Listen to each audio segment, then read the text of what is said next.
강프로입니다. 자, 두산 에너빌리티 봅니다. 자, 오늘 보합권에서 끝났죠. 자, 두산 에너빌리티를 보면 아직까지 신고가를 만든 것은 아닙니다. 거의 기본적으로 봤을 때 주식시장에서 시세가 나오는 그 첫 번째 구간이 신고가 구간부터라고 이야기를 합니다. 저는. 근데 어떤 종목이든 신고가 구간을 지나가야 시세가 시작이 됩니다. 자, 근데 관련되어 있는 종목군들은 지금 어떤 상황이냐? 예를 들어서 우리기술 같은 종목을 한번 보겠습니다. 자, 우리기술. 자, 내용 보면 보세요. 오늘 신고가를 먼저 달성을 했고 오늘 장중에 20%대까지 크게 시세를 냈고요. 그리고 종가는 한 8.7%. 시장 자체가 그렇게 좋지는 못했습니다. 엔비디아 실적이 나왔는데도 불구하고 하이닉스는 1% 정도 상승한 게 전부고요. 삼성전자는 그냥 바닥권을 한 다지는 정도. 오히려 우리기술이나 두산, 그쵸? 이런 쪽으로 그 전기 관련된 이쪽으로 시세가 진행되고 있는 것을 보니까 아직까지는 시장이 이 반도체나 이쪽에 있죠. 메인 테마 쪽으로 가는 게 아니라 기본적으로 반도체 관련된 파생되어 있는 그런 쪽으로 가는 게 지금은 맞습니다. 자, 그게 제가 앞으로 예상치가 그런 게 아니라요. 시세를 보고 이야기를 드리는 겁니다. 그리고 시세를 보고 우리가 주가를 판단했을 때 꾸준하게 수익을 낼 수 있습니다. 자, 이게 왜 그러냐면 구조에 대해서 알아야 될 필요가 있는데 미래 가치라는 건 앞으로 무언가 좋아지고 상황이 바뀌고 그런 거잖아요. 예를 들어서 앞으로 10만큼 좋아집니다. 근데 주가는 15, 20 이렇게 먼저 올라버려요. 자, 두산 에너빌리티가 여기 자, 이 내용을 보시면 2020년도에 그쵸? 2,000원이었습니다. 근데 3만 원까지 올랐어요. 근데 이때는 실적이 적자였습니다. 그쵸? 실제 확인을 해보면 연간 실적 2020년도에 적자. 자, 지배주주 순이익 그리고 당기 순이익은 8천억 1조 원씩 이렇게 적자를 봤습니다. 왜? 원전을 아예 사용을 안 하고 계속해서 점유율이 낮아지는 것처럼 보였으니까. 근데 우리가 봐야 될 건 한 가지예요. 점유율이 높아지고 있었습니다. 18년도부터. 이런 상황이 왜 벌어질까요? 답이 없거든요. 그렇죠? 근데 이 시점을 기점으로 해서 무슨 일이 벌어지고 있느냐? SMR이라는 새로운 방식이 나왔습니다. 원래대로 이야기를 드리면 SMR 방식은요. 핵 잠수함, 핵 항공모함 여기서 사용하던 방식입니다. 그렇죠? 이건 소형 모듈 원자로예요. 우리가 이걸 이렇게 생각하자고요. 원전 같은 경우에는 친환경 에너지입니다. 탄소 배출이 없죠. 그렇죠? 친환경이다 아니다. 그걸 나누는 건 탄소 배출이 얼마나 나오느냐 그겁니다. 그런데 원전에는 한 가지 문제가 있었습니다. 후처리에 대한 문제가 있었는데 후처리에 대한 문제까지 전부 다 해결을 한 게 SMR 방식이라고 생각하시면 되고 위험을 잡았기 때문에 그렇죠? 친환경 에너지 중에서 가장 효율이 높은 건 원전이라고 보시면 되고요. 실제 칠레, 체코에서 지금 수주가 쏟아지고 있는 그런 상황입니다. 그런 상황이 나오고 있기 때문에 그렇죠? 여기 두산 같은 경우에도 오늘 큰 폭으로 상승을 한 거고 우리기술 같은 경우에도 마찬가지고요. 상대적으로 보면 두산 에너빌리티가 원전에서도 원래 대장이었는데 조금 약한 움직임을 보이고 있죠. 이건 왜 그럴까요? 고가의 매물을 소화해야 되는 그런 과정이 있기 때문에 그렇습니다. 근데 고가의 매물을 소화할 때 우리가 뭘 봐야 돼요? 언제까지 매물을 소화할 수 있을 건가? 그렇죠? 그 내용을 봐야 되는 거예요. 매물 소화에 대한 부분은 우리가 100번 강조해도 부족하지 않아요. 자, 신고가를 만들어서 우리가 눌림목 구간을 봅니다. 예를 들어서 그런 거예요. 두산 에너빌리티 같은 경우에도 신고가를 2020년도에 만들어 놓고 그렇죠? 이게 주봉입니다. 주봉으로 보면 어때요? 1주, 2주, 3주, 4주 한 달 정도 쉬죠. 주가 안 올라요. 그리고 나서 뭘 만들어요? 추가 상승이 나온다. 우리는 저가를 잡는 게 아니라 시세가 빠르게 나올 수 있는 구간을 잡는 겁니다. 그래야 효율 높은 매매를 할 수 있어요. 근데 그게 어디부터예요? 고가 돌파하는 시점부터다. 고가 돌파를 해야지만 주가는 추가적으로 올라갈 수 있다. 이게 가장 중요해요. 주식시장은 이렇게 미래 가치를 반영하는 과정에서 가격이 먼저 반영하고 그리고 가격이 뜰 때 우리가 어느 정도의 타점을 잡을 수 있을지 그 내용이 우리가 인식을 하고 이해를 하고 있어야지만 단기간의 수익을 봅니다. 단기간의 수익을 본다는 게 단타를 치라는 게 아니에요. 2주 안에 수익 전환을 시킬 수 있는 상황을 우리가 어디까지 만들 수 있는지 그 내용을 파악하는 게 진짜 중요합니다. 그리고 이 내용에 대해서 우리가 파악이 안 되잖아요. 그럼 주식시장은 진짜 어려워집니다. 그래서 제가 계속해서 말씀드리는 거예요. 첫 번째 신고가 구간부터 공략을 하자. 근데 두산 에너빌리티는 아직 신고가가 아닙니다. 그런데도 불구하고 제가 이야기를 왜 드리느냐? 우리기술 같은 종목들이 두산 에너빌리티보다 거래가 더 많이 터집니다. 자, 보세요. 두산 에너빌리티의 오늘 거래 대금은 800억대입니다. 근데 우리기술 같은 경우에는요. 오늘 거래 대금이 3,600억이에요. 이렇다는 건 지금 뭐가 나오고 있어요? 매집이 나오고 있다. 그렇죠? 후발주. 그렇죠? 관련되어 있는 종목들이 위쪽으로 그냥 끌어당기는 거예요. 근데 재료가 있죠. 자, 이 내용. 우리기술, 정부주도, 개발 참여. 이런 재료들이 계속해서 나오는 거예요. 그리고 전기 관련된 원자력 관련된 그쵸? 이런 쪽은요. 정부가 주도해야 되겠죠. 미국도 마찬가지입니다. 유럽도 마찬가지예요. 이건 어쩔 수가 없습니다. 자, 그러면 성장주가 어떻게 탄생하는지 그 내용에 대해서 이야기를 드릴 건데, 그 내용에 대해서 이야기를 드리기 전에 제가 계속해서 가격에 대해서 강조를 하잖아요. 그 가격 기준에서 매매를 했을 때 어떻게 매매를 해야 되는지 그것부터 보겠습니다. 자, 내용 보시면 우리 기술의 과 같은 종목군들에 대한 부분도 제가 이야기를 드릴게요. 제가 왜 이렇게 이야기를 드리는지. 자, 내용 보세요. 에브리봇 어때요? 신고가 구간부터 공략을 하죠. 그렇죠? 그랬을 때 47% 수익. 이런 식의 상황을 지속적으로 만들어야 돼요. 그렇죠? 우리 기술도 어때요? 제가 올라가는 구간 신고가를 확인하고 나서 매매를 지금 이어오고 있습니다. 그렇죠? 가격을 확인하는 게 이렇게 중요하다. 뭐 다른 종목을 보더라도 마찬가지예요. 자람 테크놀로지 그런 종목을 보더라도 올라가는 구간에서 매매를 했을 때 75%씩 이렇게 수익이 나옵니다. 물론 매매하다 보면 손절하는 구간이 있겠지만 그런 부분을 감안하더라도 수익이 나올 때 폭발적으로 터지기 때문에 우리는 고가 돌파하는 구간에 매매를 해야 되는 게 맞다는 겁니다. 그리고 두산에너빌리티는 아직까지 신고가를 달성하지 못했지만 신고가를 목전에 두고 있고 관련되어 있는 종목군들이 모두 신고가 구간에 있기 때문에 우리는 지금 원전 관련주를 봐야 될 때가 됐습니다. 그리고 이 내용에 대한 부분, 즉 신고가 구간에 어떻게 타점을 잡아야 되는지 그 내용에 대한 부분을 여기 소통방에서 제가 모두 공유하고 있습니다.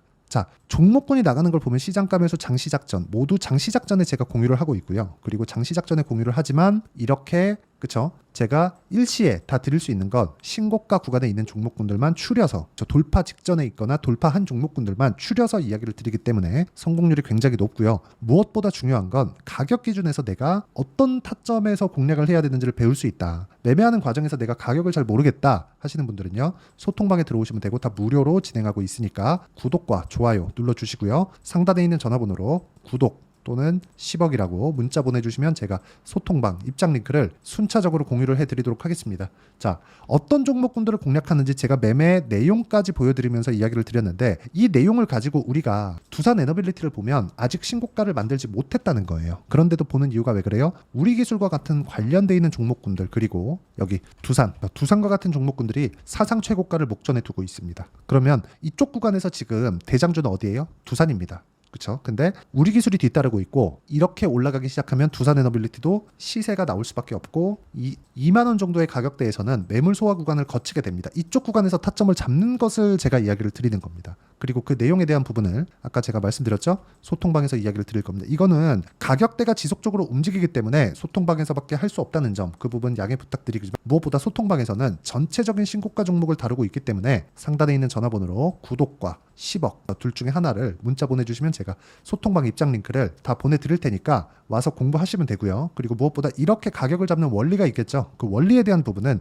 여기 두산에너빌리티의 가격과 단기 보유 전략. 단기는 2주입니다. 아까 전에 제가 심리를 지켜야 된다고 말씀드렸죠. 2주 안에 내가 수익 전환을 시킬 수 있겠는가. 그 부분이 가장 중요하고요. 무엇보다 중요한 내용은 두산에너빌리티의 실시간 타점 그리고 원전 관련된 종목군들의 실시간 타점은 제가 문자로 공유를 해드리도록 할 테니까 상단에 있는 전화번호로 두산에너빌리티 자 이렇게 종목명을 문자로 보내주시면 제가 관련되어 있는 종목들의 실시간 타점을 문자로 공유를 해드리도록 하겠습니다. 자 내용 정리하면 그렇습니다. 주식시장은 미래가치를 반영하기 때문에 가격이 먼저 뜨고요. 먼저 뜰 때 우리가 공략해야 되는 시점 즉 신고가 구간부터 공략을 해야 되고 그 구간에서 타점을 잡을 수 있어야 된다. 그 타점을 잡을 수 있었을 때 우리가 꾸준하게 수익을 낼 수 있는 환경을 갖춰갈 수 있는데 그 과정에 대한 부분을 제가 아까 전에 다 말씀드렸죠. 어디서 한다고요? 실시간 타점이 필요해서 그런 겁니다. 그 부분 양해 부탁드리고 무엇보다 어떤 식으로 분류하고 어떻게 판단을 해야 다음 종목 그쵸 어떤 타점을 잡을 수 있는지 그 내용에 대한 부분까지도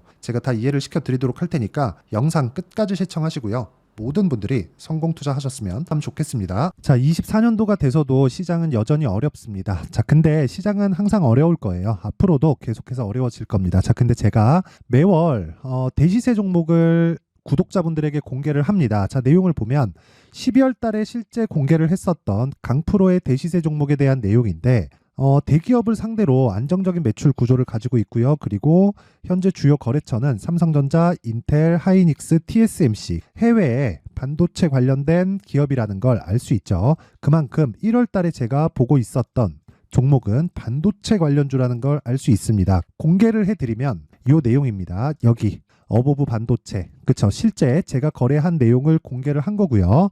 수익에 대한 크기를 보면 공략한 시점 제가 가격대를 함께 공개를 해드렸는데 공략한 시점부터 21%의 수익 마감이 된 것을 확인해 볼 수가 있습니다. 자 근데 지금도 마찬가지입니다.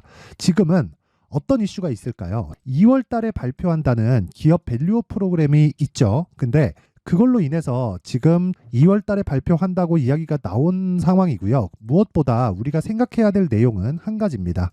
어떤 이슈나 그리고 어떤 상승할 수 있는 내용으로 인해서 주가가 올라가는 것은 맞죠. 하지만 가격이 먼저 반영한다는 걸 반드시 알고 있어야 되고, 그런 내용에 대한 파악이 되었을 때, 그쵸? 여기 어부부 반도체처럼 21%, 그쵸? 대략 3에서 4일 동안 20% 이상의 수익을 먹을 수 있고요. 그리고 여기 HLB 같은 종목처럼 대략 일주일이 채 되지 않는 기간 동안 30%의 수익을 낼 수 있습니다. 자, 그러면 답은 나왔어요.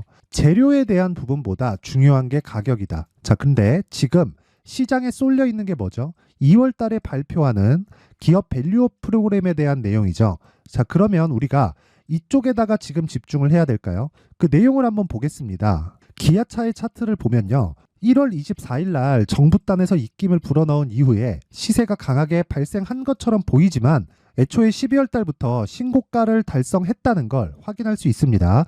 자, 그러면 우리가 스케줄을 따져봤을 때 우리가 어디를 봐야 될까요? 4월 달 총선을 봐야 됩니다. 드디어 때가 온 거죠. 4월 달 총선이 끝나면 그 뒤엔 뭐가 있죠? 대선 전국으로 들어갑니다. 그러면 우리는 4월 달 총선부터 시작해서 대선까지 이어질 수 있는 종목을 찾는 게 정말 중요합니다. 그게 정부 정책의 방향과 그리고 스케줄에 맞춰서 가는 거예요. 정치적인 상황에 따라서 주가가 움직이는 걸 우리는 수도 없이 많이 봐왔기 때문에 스케줄에 맞춰서 가는 게 지금으로서는 답이 될 수 있습니다. 그리고 무엇보다 어느 정도의 시세를 내는지 그 첫 번째 단계인 상황을, 그쵸, 제가 12월 달 밝혀드렸었던 대시세 종목으로 이미 공개를 해드렸기 때문에, 그쵸, 어떻게 제가 매매를 했는지까지 다 보여드렸습니다. HLB처럼, 그쵸, 31.9% 걸린 시간은 4일밖에 되지 않죠. 이 종목을 제가 가격과 그리고 어떤 종목인지를 애초에 12월 달부터 공개를 한 겁니다. 자, 그러면 지금도 마찬가지예요. 앞서서 제가 말씀드렸었던 23년도에 했었던 여러 가지 종목들이 있죠. 한미반도체 같은 종목들도 여기 소통방에서 모두 공개를 해서 실제로 10,000원부터 60,000원까지 상승한 내역이 있고요. 왜 공략을 했는지를 제가 다 공개를 해드렸습니다. 근데 지금도 마찬가지라는 거죠. 정부 정책의 방향에 맞춰서 또는 선거 스케줄에 맞춰서 매매를 이어가야 될 때가 됐고요. 제가 총선 관련된 큰 시세가 나올 수 있는 대시세 종목을 준비를 해놨습니다. 길게 말씀드리지 않겠습니다. 모든 종목들은 신고가를 달성하면서 대시세 준비를 하게 되고요. 신고가를 공략했을 때 내가 시장에 주도주를 잡을 수 있는데 지금은 총선에 집중하는 게 맞다. 그래서 총선 관련된 그리고 대선까지 이어질 수 있는 종목을 준비를 해놨는데 지금부터 준비를 하셔야 나중에 고가에 올라가서도 꾸준하게 매매를 이어갈 수 있습니다. 자꾸 막 손절하고 매매하는 과정에서 너무 어렵다 하시는 분들은요. 이 종목 딱 받아가서 큰 수익 내셨으면 좋겠고요. 이 종목은 상단에 있는 전화번호로 대시세라고 문자를 보내주시는 분들에 한해서만 제가 총선 그리고 대선까지 이어질 수 있는 종목을 공개해 드리도록 할 테니까 상단에 있는 전화번호로 대시세라고 문자를 보내주시고요. 그리고 구독과 좋아요 꼭 좀 부탁드리겠습니다. 시장은 정말 어렵습니다. 자, 그래서 모든 분들이 성공 투자하셨으면 좋겠고요. 기본적으로 가격에 대한 파악을 하면서 큰 수익을 내셨으면 좋겠습니다.